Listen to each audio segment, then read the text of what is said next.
why are we here, you ask? Well, with Food for Thoughts, we like to show you like fortifications and military things across the ages, really. And in this wood, there is it's either a mock-up or a real example of the way the resistance lived during the Second World War.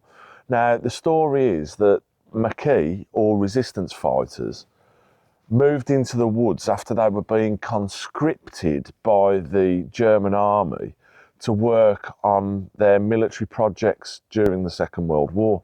I'm just going to take you down and show you how they lived. It's either real or it's a mock-up of how they lived, but there was a thing where the maquis moved into these woods to fight the German presence in France. What do you reckon? I don't know anything about it, so I'm very interested to find out. We'll put on what 3 words, where we actually are. You can't actually drive to the camp. You have to go on foot, and it's something like a kilometre walk or something. But there's a little car park at the head. Well, the head is where we're parked at the minute. And put a what 3 words of where it actually is. Because if you're here on holiday, you know, it'd be an afternoon to sort the kids out and tell them a bit of history of the maquis or something like that. It's interesting anyway. It's an interesting place to come.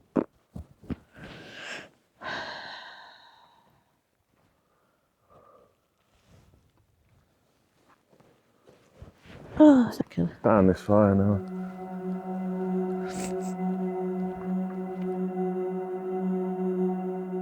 This is La Cabane de Feuillardier, metalworkers cabin. It's the same as the one at Rosé. At Rosé. But a bigger version. Yeah, but a bigger version of it. The one at Rosé is quite small, and you can see it's a little workshop. Just showing you how they made it, Yeah.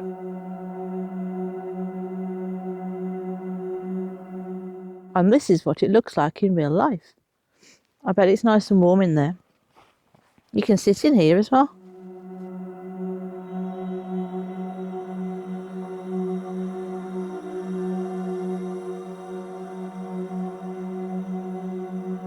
I think that makes a difference, doesn't it? Yeah, you'd close that up, wouldn't you? Yeah. But that's It's lovely, isn't it? It's really good. That's what it's like. I suppose there's nobody living in there.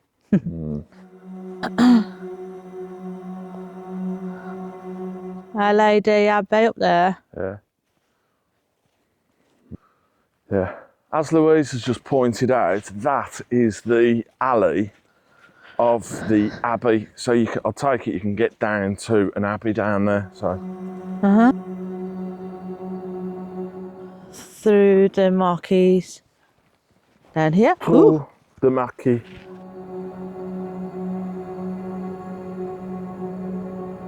Through the maquis. Oh man. This is a bit... You walk down literally about 50 metres and there is a path on your right hand side here where Louise is. Give it a point, Louise. Down there. I think it's down there. Let's have a look. If you look there's kind of a little fence off in the distance, and there are little fences in the woods down there, down there, and this one here. I think this is the refectory.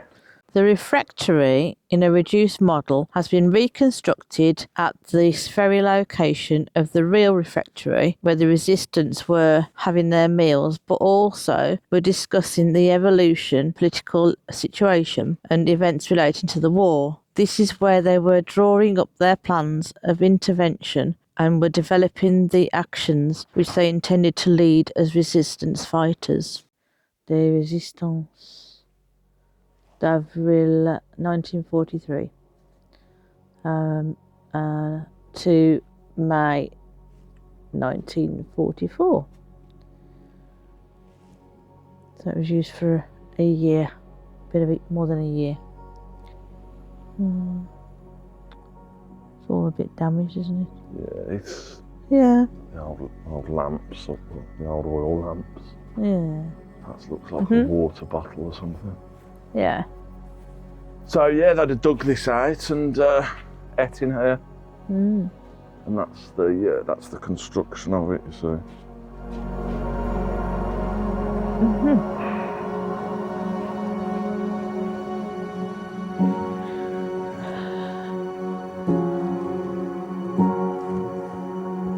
Whoever's built it, they've put the fencing around it to stop people walking on it.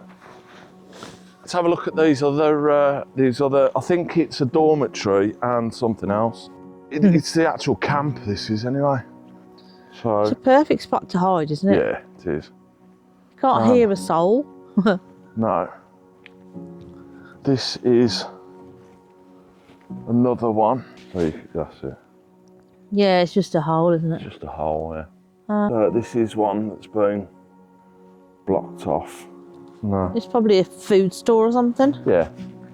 Maybe. Aha. This is the one where you can. This is where they slept, isn't it? This I one. think so. The dormitory. You have before you the construction of the Gorby occupied by the guerrillas from 1943 to 1944. It is a 3 metre by 3.5 metre hole whose walls were dug to accommodate 2 or 3 layers, 1.5 metre wide by 2 metre deep. 3 men were sleeping in this hole. The insulation was ensured by a layer of rye straw placed on a chestnut wood support. Comfort in such shelters was more than rustic, and the living conditions particularly harsh, especially in winter.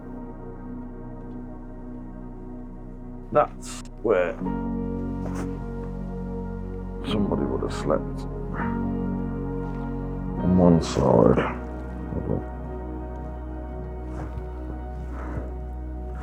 So somebody would have slept in there, and another person would have slept in there. This is how the resistance slept when they were out in the field, being a nuisance to the Germans. Here's the information on it.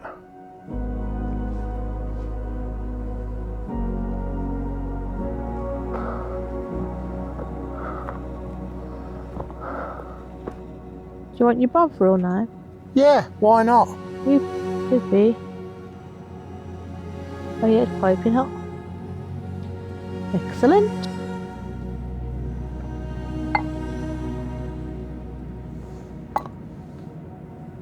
Left, right. Left, right. That's it. These articles are from the newspaper Le Populaire du Centre.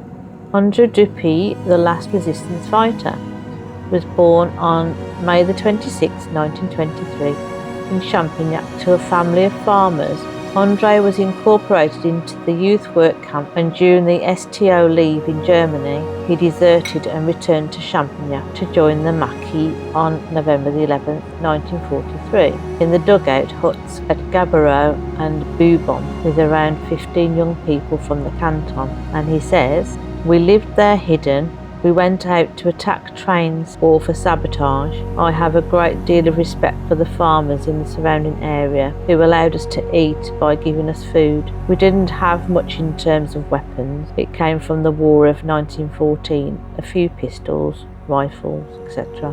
And we slept 3 in 3 metre square," recounted the resistance fighter. During the summer of 1944, he joined the resistance troop of Georges Gangouin and participated in the liberation of Angoulême and Limoges. André Dupuy died in July 2024, aged 101.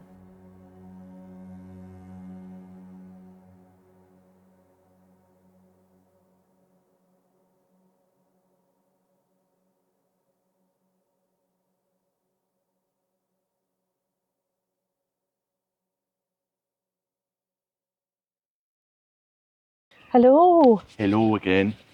We've ventured out to a little place called La Ferme du Lac, and it's near Marval, and it's very cold. So we do know what we've got to choose from. Yeah. We're having kind of a Sunday lunch. Yes. Very popular. It's Few supposed to be people in really there. good. I think they do fishing holidays. Yeah, they've got cabins, haven't they? Yeah, behind us is actually where the lake is. Or it was where the lake was. But anyway, Ferme du Lac, yeah, supposed to be good. We'll let you know. They were on a TV programme a few years ago called A New Life in the Sun. Yeah. That was it. Anyway, yeah, let's go and eat. Right, let's go and eat.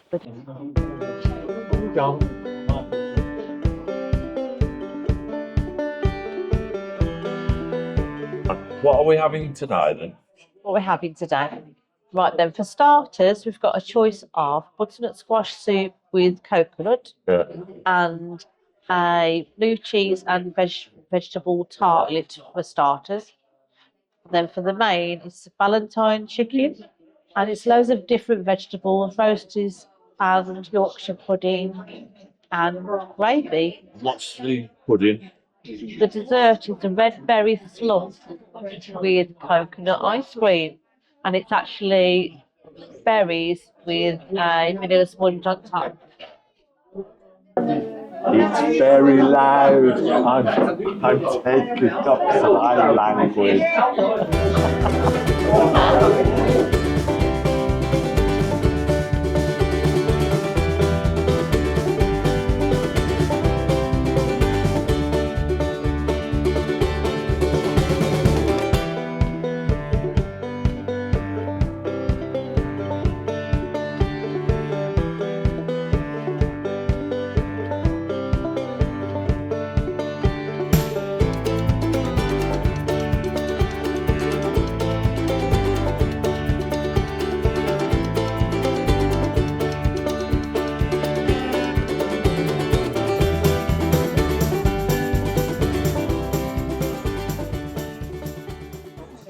I've got my glass of pink.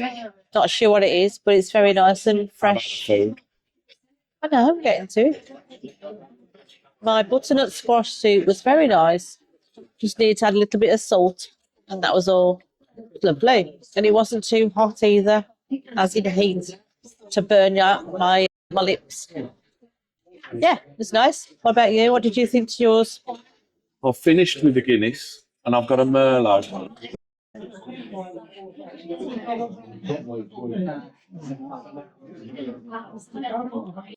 Very nice, really nice. Yeah, the tart was really nice, homemade, blue cheese, sound. Really enjoyed it. Nice little salad. Was it a bit like a quiche? It was like a quiche, yeah.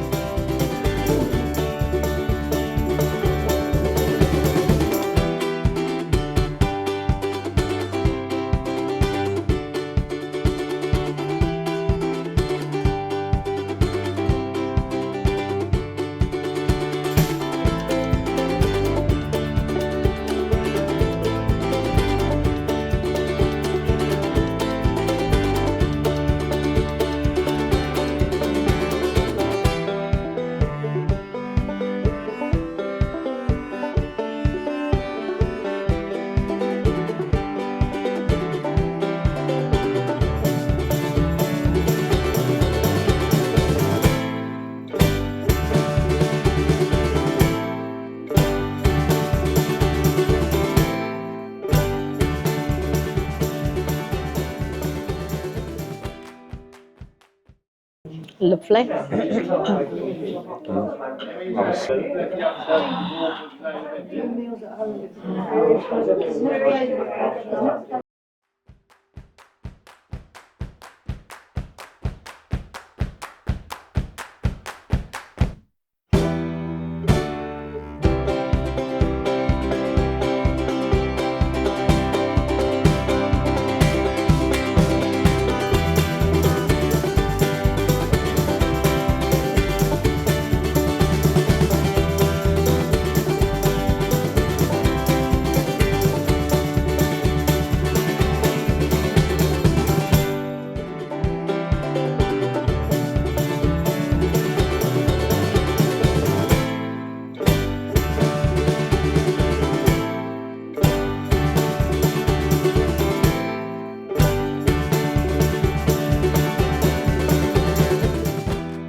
Ferme du Lac.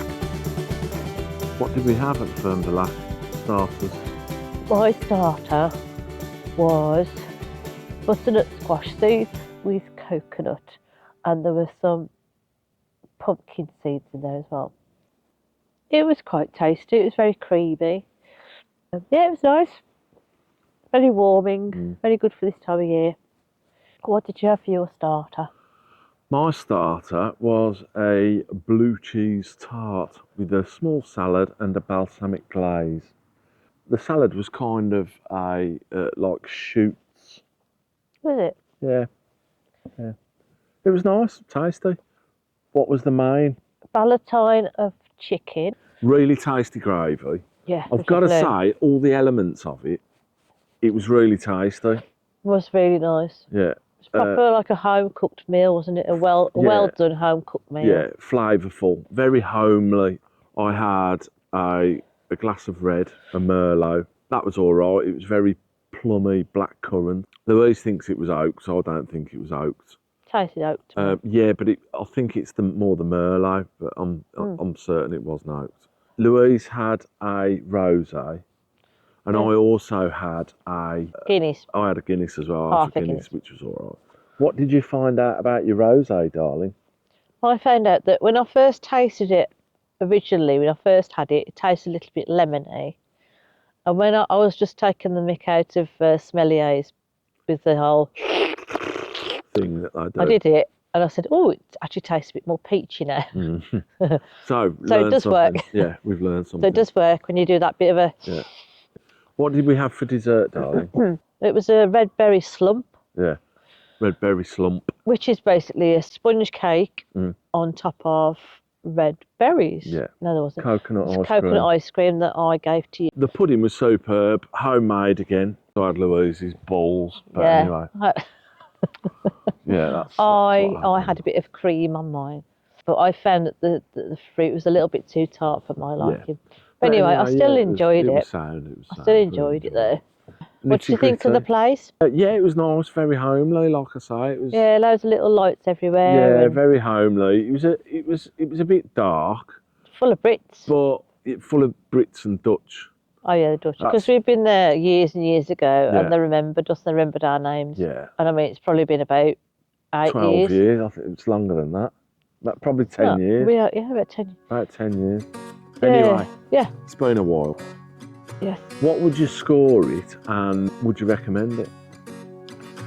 Right. I enjoyed pretty much everything, so I'm going to give it 9. And I would recommend it. It's a lovely place, and apparently they do the best fish and chips. They do a menu, sometimes they do Chinese on Wednesday and other things, curries and things. He's good at curries. Oh, we had lovely curry there. Liston's really good at curries, so if there's a curry night, go there. He does a phenomenal pork curry. Oh, it was lovely. Oh, it was awesome, yeah. So, You know, he can cook, to be fair, the lad. Yeah. 8 out of 10. It was good. It was a good Sunday lunch. I would tell people to go there. I would recommend it. He's good, you know. I think maybe they were just under the cosh a little bit today. Under pressure. Under pressure. If there's a curry night or fish and chips, give him a whirl, because honestly his curries are superb, and he'd get a flat out now, and it's about 10. A little bit off the beaten track. Yeah. Bit signposted. Yeah. Yeah. I will put a what 3 words in the description of where it is. Just the address. Yeah. Well, you'll have the address anyway, but I'll put the what 3 words in where it is. And, the link of the Facebook and things. Yeah, all that nonsense. Yeah. We'll put them in the description. Yeah. And I'd say if you're looking to go there, book. You know, I think all these restaurants that we say to go to, book, to guarantee that you're going to get in. Thanks for watching. And if you could, give us a thumbs up, subscribe and ding the notification bell. That would be fabulous. And also share. Yeah, that'd be great. Thanks for watching. Thanks for watching. See you in the next video. See you in the next video. See you in the next video. Bye. Bye. Bye. Bye. Bye.